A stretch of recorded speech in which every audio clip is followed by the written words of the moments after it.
మహిమోన్నతుడు, ఆశ్చర్యకరుడు, ఆలోచనకర్త, మీ ఘనమైన శ్రేష్టమైన నామం బట్టి మిమ్మల్ని స్తుతిస్తూ ఉన్నాం. ఈ దినమందు నీ వాక్యంలోనికి వెళ్తుండగా మీరే నాతో మాతో అందరితో మాట్లాడమని, నీ వాక్కు చేత మమ్మల్ని సంధించమని యేసు పరిశుద్ధ నామం బట్టి మిమ్మల్ని స్తుతించున్నాం మా పరమ తండ్రి. ఆమేన్, ఆమేన్. దేవుని యొక్క సన్నిధిలో పరిశుద్ధులుగా కూడి వచ్చి ఆయనను స్తుతించడానికే నిలిచి ఉన్న, ఇక్కడ కూడి ఉన్న ప్రతి ఒక్కరికి, మందిరంలో ఉన్న వారికి, బయట ఉన్న వారికి, పురుషులకు, పెద్దలకు, చిన్నలకు, అందరికీ ప్రభువైన యేసు నామములో అందరికీ షలోం.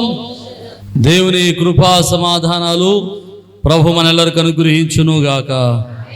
ఆమేన్. ప్రియమైన దేవుని బిడ్డలారా, దేవుని యొక్క పరిశుద్ధ సన్నిధిలో ఈరోజు కూడి వచ్చిన మీ అందరికీ, అలాగే ప్రతి ఒక్కరికి, మీకు, మీ కుటుంబాలకు, మీ బిడ్డలకు పునరుద్ధానుడైన యేసు వారి యొక్క దివ్యాశీర్వాదాలు మెండుగా కలుగునుగాక.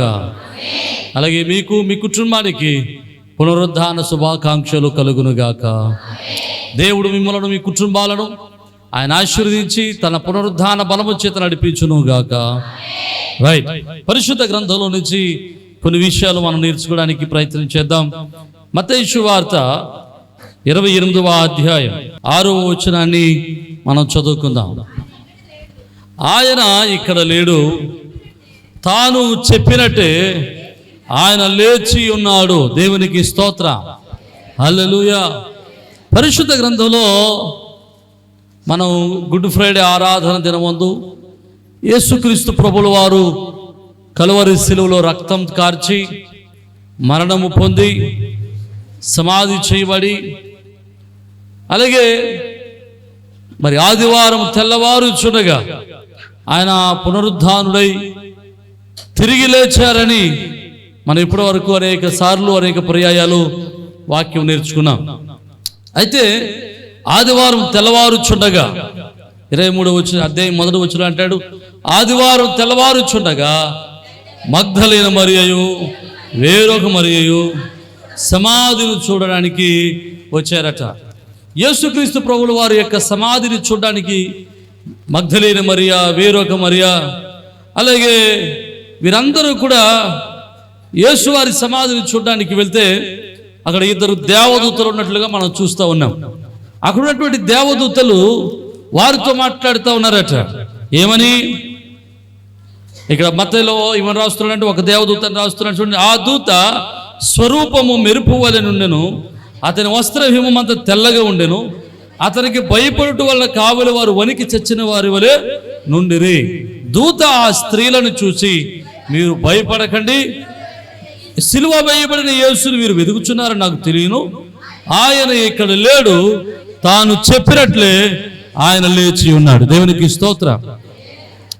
యేసుక్రీస్తు ప్రభుల వారు సమాధిలో ఆయన మరణమును గెలిచి తిరిగి లేచిన తర్వాత ఆయన సమాధి ఖాళీ సమాధి దగ్గర దేవుని దూత ఒకడు వచ్చినట్లు ఉన్నది, మరొక చోట 2 దూతలు ఉన్నట్లు ఉన్నది.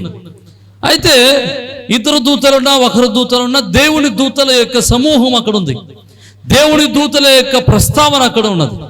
అయితే ఆ దేవదూతల యొక్క సమూహము, లేకపోతే దేవదూతలు ఆ స్థలములో ఉన్నప్పుడు ఈ యొక్క మగ్దలేన మరియయు, వేరొక మరియయు, సలోమియు, వీరందరూ కూడా దేవుని యొక్క ఆ సమాధిని చూడడానికి, ఆ సమాధిని దగ్గర యేసువారి యొక్క శరీరమునకు సుగంధ ద్రవ్యాలు పూయడానికి వస్తే వారితో ఈ దేవదూత మాట్లాడుతూ ఉన్నాడు.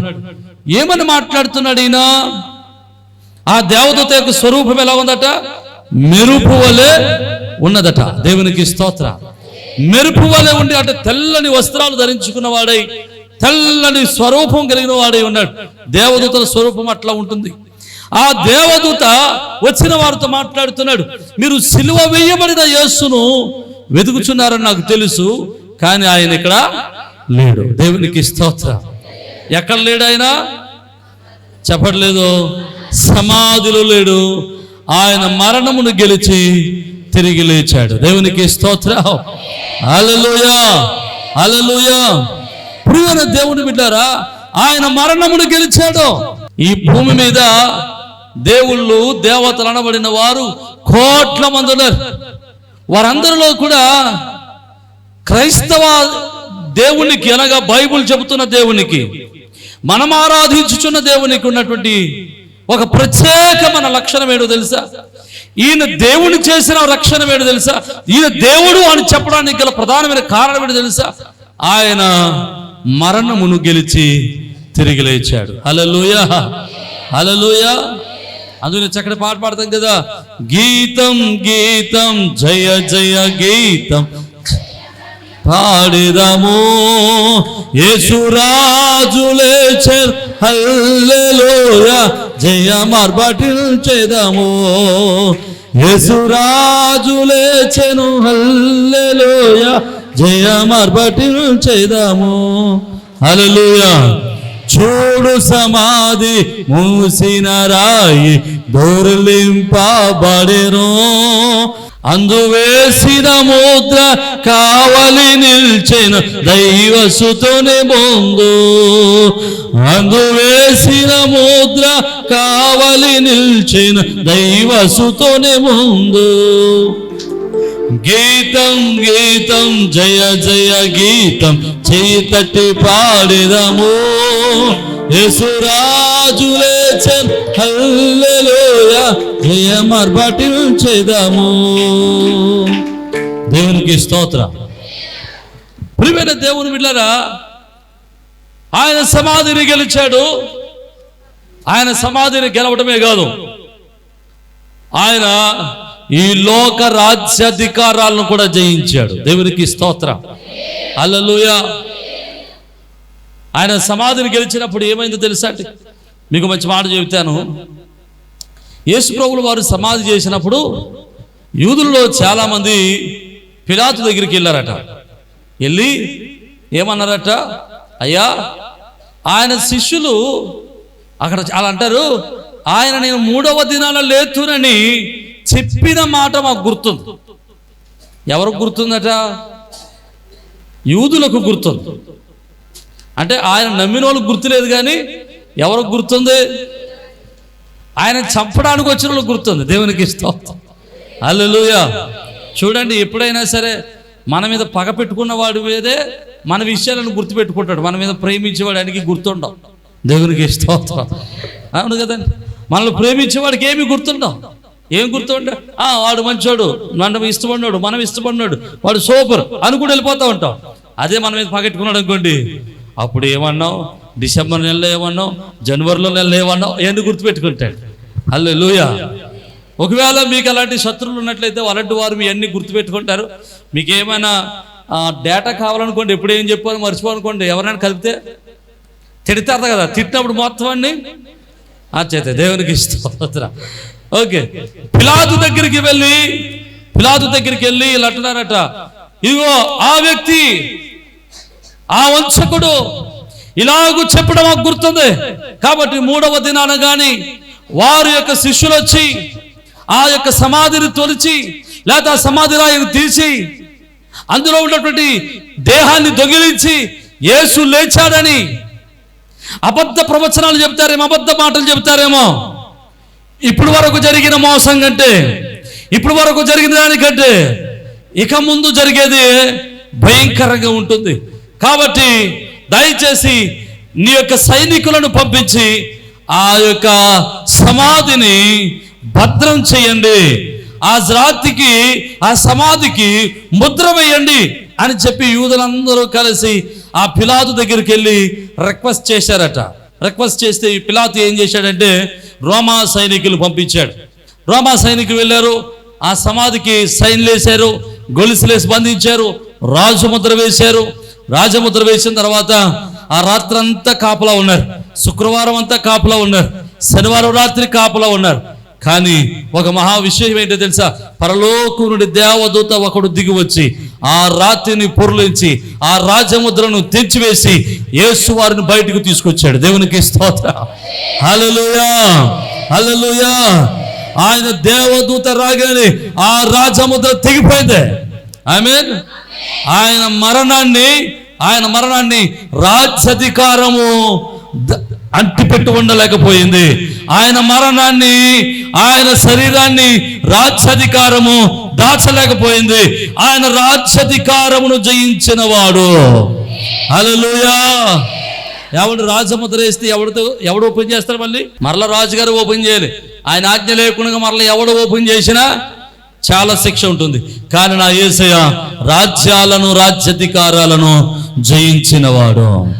నమ్మిన వారు దేవునికి స్తోత్రం చెప్పండి. హల్లెలూయా. ఈరోజు క్రైస్తవ వ్యతిరేకంగా రాజ్యాలు, రాజ్యాధికారాలు, ప్రభుత్వాలు లేచిన మేము భయపడం. ఎందుకు తెలుసా? మా దేవుడు రాజ్యాధికారాలను జయించిన వాడు, రాజ్యాలను మార్చగలిగిన వాడు, రాజ్యాధికారాలు మార్చగలిగిన వాడు. నమ్మితే దేవునికి స్తోత్రం చెప్పండి. హల్లెలూయా. దేవుడే తన ప్రజలను హింసకు అప్పగిస్తే తప్ప ఏ రాజు కూడా తన ప్రజలను హింసించుట ఆయన చూడలేడు. దేవుడే తన ప్రజలను హింసకు అప్పగించాలి తప్ప, దేవుడే తన ప్రజలకు హింసను అనుమతించాలి తప్ప ఏ రాజు కూడా అనుకుంటే సంఘాన్ని హింసించలేడు. అర్థమవుతుందన్నమాట. రాజు అనుకుంటే సంఘాన్ని హింసించలేడు. దేవుడు అనుకుంటేనే సంఘం మీదకి హింసలు అనుమతించబడతాయి.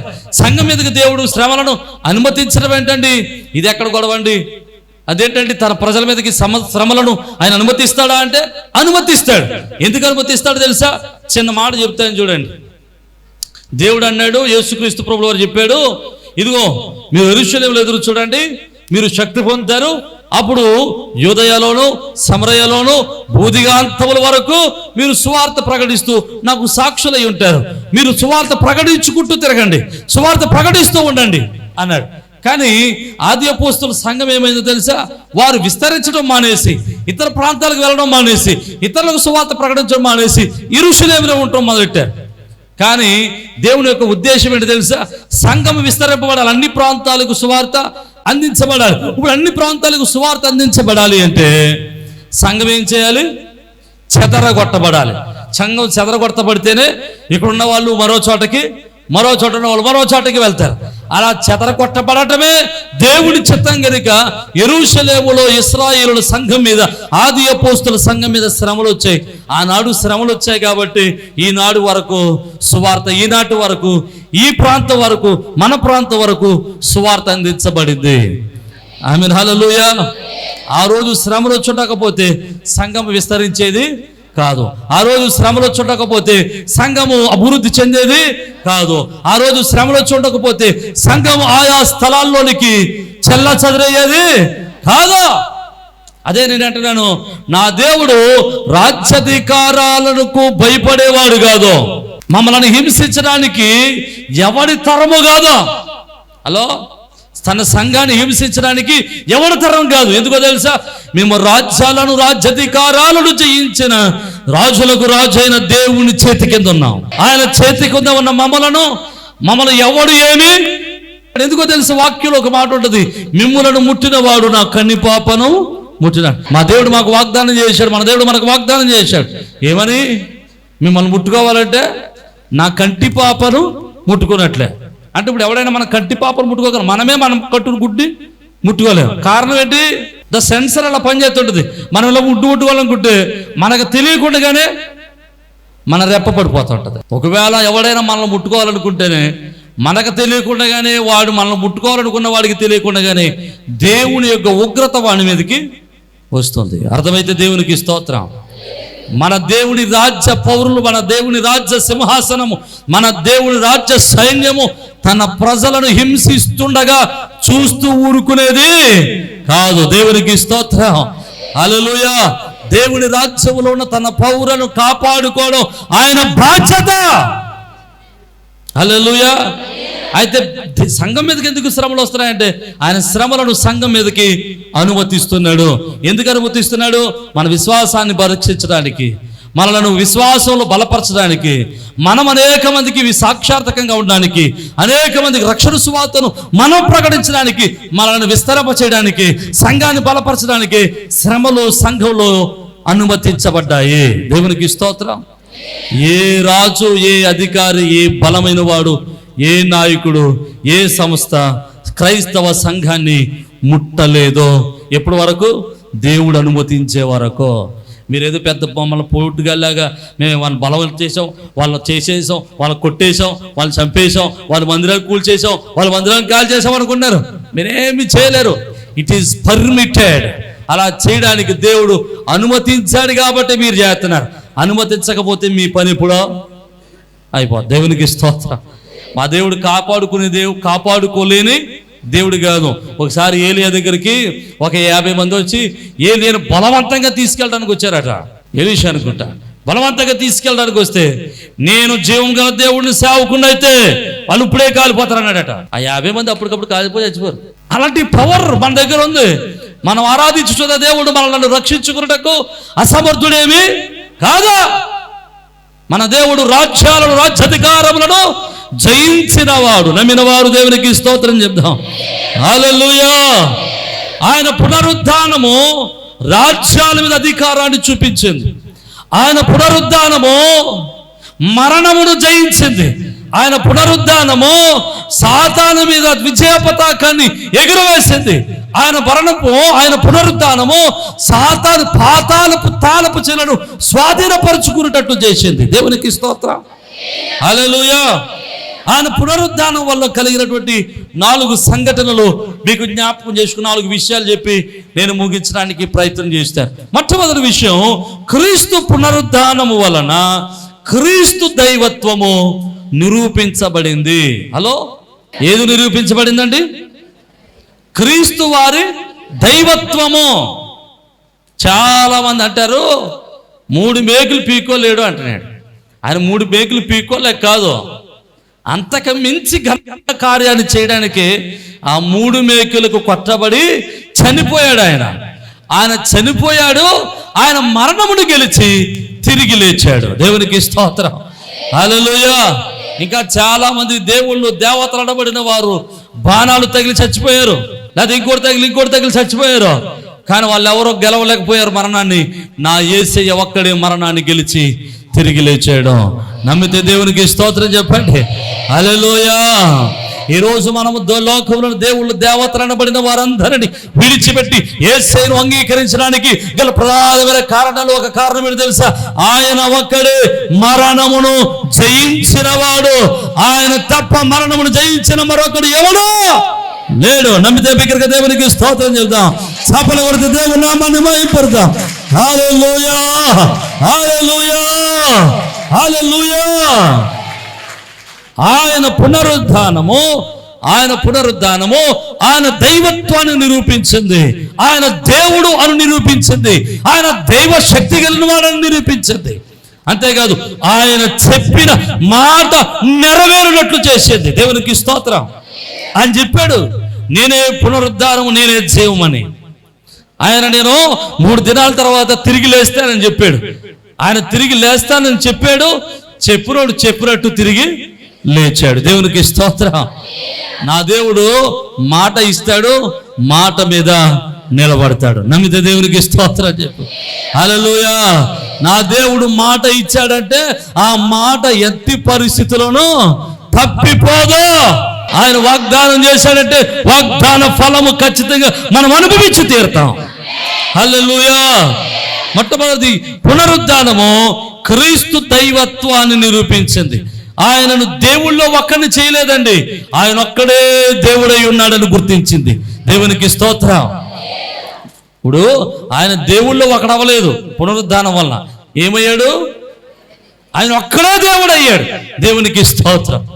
ఆయన దేవుడు కనుకనే మరణాన్ని గెలిచి పునరుద్ధానుడై తన దైవత్వాన్ని లోకానికి చాటి చెప్పగలిగాడు. ఇంకొక మాట కూడా చదువుకుందాం. క్రీస్తు వారి యొక్క పునరుద్ధానము మనకు వాగ్దానాన్ని ఇస్తుంది. ఏంటా వాగ్దానము? చూడండి, యోహాను రాసిన శుభవార్త 11వ అధ్యాయము 25వ వచనాన్ని చదువుకుందాం. అందుకు యేసు, పునరుద్ధానమును జీవమును నేనే,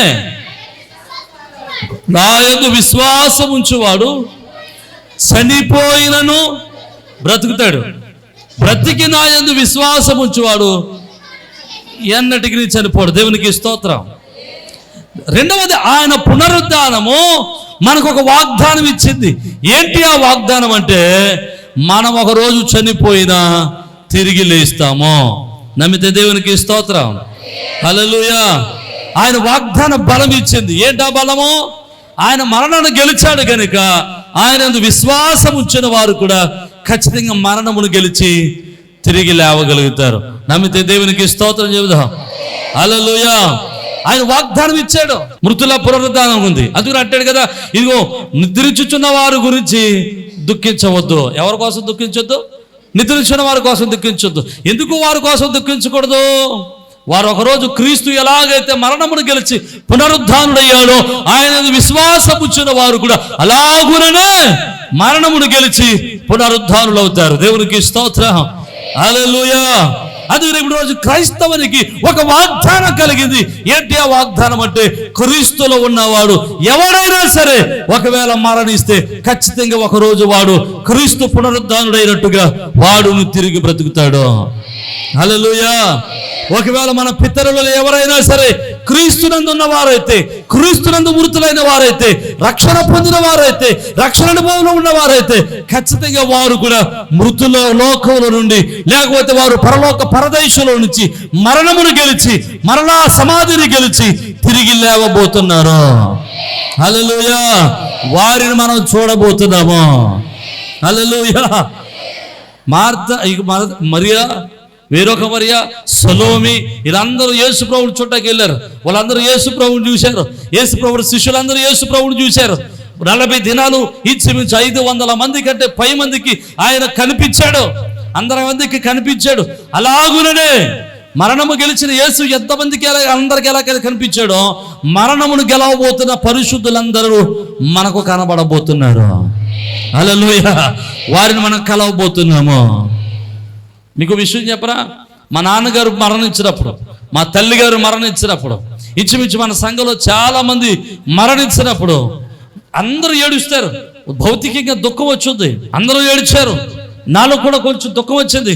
కానీ ఒక ప్రక్కన నాకు ఒక నిరీక్షణ ఉంది. ఏంటా నిరీక్షణ? మా నాన్నగారు ఎక్కడికి పోలే, ఖచ్చితంగా ఒకరోజు మరణాన్ని గెలిచి తిరిగి లేస్తారు. దేవునికి స్తోత్రం. ఆయన మరలా నేను చూస్తాను, మరలా ఆయన నేను కలుస్తాను, మరలా ఆయనతో కలిసి పరలోకములో ఆ 7 ఏళ్ల విందులో ఉంటాను, పరలోక ఆనందములో ఉంటాను. హల్లెలూయా. హల్లెలూయా. ఒకవేళ చనిపోయి మరలా కనిపించిన వాని కోసం దుఃఖపడాలేమో కానీ కనిపించేవాని కోసం దుఃఖపడాల్సిన అవసరమో లేదా? ఎందుకో తెలుసా? క్రీస్తు మరణము పొంది ఎలాగైతే మరణాన్ని గెలిచాడో ఆయనలో ఉన్న వారందరూ కూడా మరలా తిరిగి బ్రతుకుతారు. ఇదే గొప్ప వాగ్దానం ప్రభు మనకిచ్చాడు. ఈరోజు మనం ఇక్కడ కూడిన వారందరిలో ఎవరైతే రక్షణ అనుభవంలో ఉండి, ప్రార్థన అనుభవంలో ఉండి, విశ్వాస నిరీక్షణలో కొనసాగుతున్నారో, నేను అంటున్నాను, దేవుడు మీ అందరికీ మనందరికీ ఒక నిరీక్షణ ఇస్తున్నాడు. మరణము మనలను ఏమీ చేయలేదు. మరణము తర్వాత మరలా మనం తిరిగి బ్రతుకుతాం. హల్లెలూయా. దిగులు పడాల్సిన అవసరం లేదా. మీకు విషయం చెప్పరా? అందరికీ ఒక భయం ఉంటది. ఏ భయమో? మరణ భయం. అన్నిటికంటే భయంకరమైన భయం ఏంటంటే మరణ భయం. మరణం అంటే భయం అందరికీ. కానీ మరణానికి భయపడిన వాడు ఒకే ఒకడు ఉన్నాడు. వాడు ఎవడు? క్రైస్తవుడు. దేవునికి స్తోత్రం. హల్లెలూయా. మీకు విషయం చెప్పరా? మరణము కూడా దేవుడిచ్చిన ఒక గొప్ప వరమేనండి. మరణము కూడా దేవుడిచ్చిన ఒక గొప్ప వరం, గొప్ప బహుమానం అండి, గొప్ప గిఫ్ట్ అండి. ఎందుకో తెలుసా? ఆ మరణం పొందితే తర్వాత మరలా బతుకుతాం కదా, ఇంక అప్పుడు తర్వాత మనకి మరణమే ఉండదు. దేవునికి స్తోత్రం. హల్లెలూయా. పాపమును జయించేటువంటి శక్తి పునరుద్ధానం వలన మనకు వస్తుంది. హల్లెలూయా. గనుక క్రీస్తు వారి యొక్క పునరుద్ధాన శక్తి, క్రీస్తు వారి యొక్క పునరుద్ధానము తన బిడ్డలందరికీ, తన ప్రజలందరికీ కూడా ఒక వాగ్దానాన్ని ఇచ్చింది. ఏంటి ఆ వాగ్దానం అంటే, ఖచ్చితంగా మనమందరం కూడా ఒకరోజు మరణమును గెలిచి తిరిగి లెగిస్తాం. దేవునికి స్తోత్రం.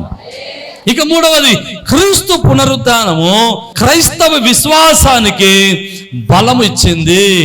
క్రైస్తవ విశ్వాసానికి బలం ఇచ్చింది. ఎలాగిచ్చింది? అందుకని పౌలు గారు అంటాడు కదా, ఆయన మృతులలో నుంచి లేపబడకపోతే మన విశ్వాసము వ్యర్థము అంటాడు. మన విశ్వాసం వ్యర్థం కాకుండా ఉండాలంటే ఆయన మృతుల్లోంచి లేపబడాలి. ఆయన మృతుల్లోంచి లేపబడ్డాడు కనుకనే మన విశ్వాసము బలమైనదిగా మారింది, విశ్వాసం స్థిరమైనదిగా మారింది, మన విశ్వాసం ఒక ఆధారము వచ్చింది. దేవునికి స్తోత్రం. మేము శక్తిహీనుడైన దేవుడిని ఆరాధన చేయడం లేదు. ఇప్పుడు మీకు మంచి మాట చెప్తాను. మరి మన విశ్వాసానికి బలం వచ్చింది కదా, మరి యేసు నిజంగా లేచాడా అని మనకు ఎలా తెలుస్తుంది? నిజంగా యేసు లేచాడంటారా లేకపోతే కొట్టు కథలు అంటారా? ఇవన్నీ ఎలా తెలుసు? ప్రియమైన దేవుని బిడ్డలారా, ఆయన మరణమును గెలిచి తిరిగి లేచినాడు గనుకనే మన విశ్వాసానికి ఏమొచ్చింది? బలం వచ్చింది. మన నమ్మకానికి ఏమొచ్చింది? బలం వచ్చింది. మన నిరీక్షణకి ఏమొచ్చింది? ఆధారం కలిగింది. నమ్మితే దేవునికి స్తోత్రం చెబుదాం. హల్లెలూయా. ఇప్పుడు మన విశ్వాసం ఆధారం లేని విశ్వాసం కాదు, క్రీస్తు వారి పునరుద్ధానమే మన విశ్వాసానికి బలము. నమ్మితే దేవునికి స్తోత్రం చెబుదాం. హల్లెలూయా. మన విశ్వాసానికి ఆధారం లేనిది కాదు, మన విశ్వాసానికి ఆధారం ఏంటంటే మరణమును గెలిచిన పునరుద్ధానుడైన యేసు వారి యొక్క పునరుద్ధాన శక్తే మన విశ్వాసానికి ఒక ఆధారము. నమ్మితే దేవునికి స్తోత్రం చెబుదాం. హల్లెలూయా. ఈరోజు ఒకవేళ విశ్వాసులు ఇంకా బలహీనులుగా ఉన్నారేమో, విశ్వాసులు బలవంతులు ఎదుగుదువుగాక. హల్లెలూయా. ఇక నాలుగవ విషయాన్ని కూడా జ్ఞాపకం చేస్తాను. క్రీస్తు పునరుద్ధానంతో మరణము బలహీనమైపోయింది. క్రీస్తు పునరుద్ధానం వలన మరణము ఓడిపోయింది. హల్లెలూయా. రాత్రి మనం నేర్చుకున్నాం, యేసువారు పాతాళములకు దిగిపోయి పాతాళములను చెరగా పట్టుకుని వచ్చేసాడు. అంతేకాదు, ఆయన ఇంకే తాళాలు పట్టుకుని వచ్చేసాడు. చదవండి ప్రకటన గ్రంథము 1వ అధ్యాయము 18వ వచనం. నేను మొదటి వాడను, కడపటి వాడను, జీవించేవాడను, మృతుడనైతేనే గాని ఇదిగో యుగయుగములు సజీవుడనై ఉన్నాను, మరియు మరణము యొక్కయు పాతాళ లోకము యొక్కయు తాళపు చెవులు నా స్వాధీనములో ఉన్నవి. దేవునికి స్తోత్రం. ఎలాగట? ఆయన మృతుడయ్యాడు గాని ఏమై ఉంటాడట? యుగయుగములు సజీవుడై ఉన్నాడు. దేవునికి స్తోత్రం. ఆయన దగ్గర ఏమేమి ఉన్నాయి?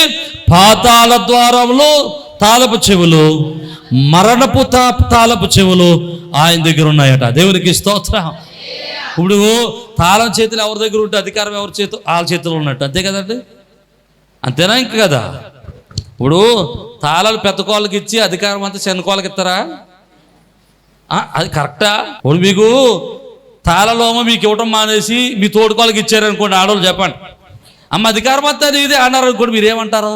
మా అత్తగారు బుర్ర చెదిరిపోయింది అంటారు కదా. కానీ వాక్యం చెబుతుంది ఆయన మరణపు తాళపు చెవులు ఆయన దగ్గర ఉన్నాయట, పాతాళపు తాళపు చెవులు ఆయన దగ్గర ఉన్నాయట. అధికారం అంతా ఆయన మీదకి వచ్చింది. ఇప్పుడు ఎవరి చేతిలోకి అయితే అధికారం వచ్చిందో వారి చేతిలో మరణం ఏమైంది? ఓడిపోయింది. నమ్మితే దేవునికి స్తోత్రం. మరణం యేసు వారి చేతిలో ఏమైందండి? ఓడిపోయిందని చెప్పిన వారు దేవునికి స్తోత్రం చెప్దామా? హల్లెలూయా. ఆయన పునరుద్ధానుడు అవడం వలన మరణము ఓడిపోయింది, మరణపు ముళ్ళు విరవబడింది. ఇక ఆయన విశ్వసించిన వారి మీద మరణమునకు అధికారము లేనే లేదు. నమ్మితే దేవునికి స్తోత్రం చెప్పండి. ఇక మరణమునకు మనం భయపడాల్సిన అవసరము లేదు. హల్లెలూయా. ఈ మరణము జస్ట్ చిన్న ఎడబాటు. ఏది ఎడబాటు? ఈ శరీరాన్ని విడిచిపెడతామంతే, కానీ మహిమ శరీరాన్ని దాల్చుకుని దేవునితో నిత్యకాలం మనం నిలిచి ఉంటాం. నమ్మిన వారు దేవునికి స్తోత్రం చెప్దాం. హల్లెలూయా. 4 విషయాలు నేర్చుకున్నాం. 1, క్రీస్తు పునరుద్ధానం వలన క్రీస్తు దైవత్వం నిరూపించబడింది. 2, క్రీస్తు పునరుద్ధానం వలన వాగ్దానం పొందుకున్నాం. 3, క్రీస్తు పునరుద్ధానం వలన విశ్వాసమునకు బలం వచ్చింది. క్రీస్తు పునరుద్ధానంతో మరణము బలహీనమైంది, జీవము బలవంతుడయ్యాడు. దేవునికి స్తోత్రం. హల్లెలూయా. జీవం బలం కలిగింది అయింది కనుక ఇప్పుడు మనం జీవమునకే వారసులము తప్ప ఇక మరణమునకు వారసులము కాదు. నమ్మిన వారు దేవునికి స్తోత్రం. అలాంటి పునరుద్ధానుడైన యేసువారి యొక్క సమాధానము, యేసువారి శక్తి మనందరి మీద నిలిచి ఉండి మనల్ని బలపరచును గాక. తలలో వంచండి, ప్రార్థన చేద్దాం. యేసువారి యొక్క పునరుద్ధానము నీ విశ్వాసానికి బలమునిచ్చింది. యేసువారి యొక్క పునరుద్ధానము ఆయన యొక్క నీ యొక్క పునరుద్ధానము నీకు బలమునిచ్చింది, నీకు ఒక వాగ్దానం ఇచ్చింది. నువ్వు చనిపోయిన మరలా బ్రతుకుతావు. నీకు ఇక మరణం ఏమీ చేయలేదు. నువ్వు జీవం కలిగిన వాడిగా ఉన్నావు. ఒకవేళ నువ్వు జ్ఞాపకం చేసుకుందాం. లోకంలో దేవుళ్ళందరితో పాటు ఈయన ఒక దేవుడు అనుకుంటున్నామేమో. అలా కాదు. మరణమును గెలిచిన వాడు ఈయన ఒక్కడే దేవుడు. ఈయన తప్ప వేరొక దేవుడు లేనే లేడు. ఈరోజు దేవుని యొక్క వాక్యాన్ని బట్టి జ్ఞాపకం చేసుకుందాం. ఆయన మరణ పునరుద్ధానాలు ఆయన దైవత్వాన్ని నిరూపించాయి. ప్రార్థన చేసుకుందాం. పరిశుద్ధుడైన తండ్రి, కృప కలిగిన ప్రభువా, జీవం కలిగిన ప్రభువా, నీకే వందనాలు, స్తోత్రాలు. నీ కృప చేత మమ్మల్ని జ్ఞాపకం చేసుకుని బలపరిచిన విధానం బట్టి మీకు వందనాలు. నీ వాక్కు చేత మమ్మల్ని స్థిరపరిచినందుకు వందనాలు. అయ్యా, నీ పునరుద్ధాన బలము వల్ల ఏ విషయాలైతే మేము పొందుకున్నామో వాటిని మీరు నేర్చుకోవడానికి సహాయం ఇచ్చారు, సహాయం చేశారు. అందును బట్టి మీకు స్తోత్రాలు. మీ వాక్కు చేత మమ్మల్ని బలపరచినందుకు నీకు స్తోత్రాలు చెల్లిస్తూ, వాక్యం ప్రతి హృదయాల్లోనైనా వాక్యం ఫలభరితంగా మార్చమని యేసు నామమును బట్టి అయ్యా, వారి కుటుంబంలో పునరుద్ధారుడు యేసు వారి యొక్క ఆశీర్వాదం మెండుగా కుమ్మరించి మీరు మహిమ పొందమని యేసు ఘననామమును బట్టి మేము స్తుతించున్నాం మా పరమ తండ్రి. ఆమేన్, ఆమేన్. అందరికీ షలోమ్.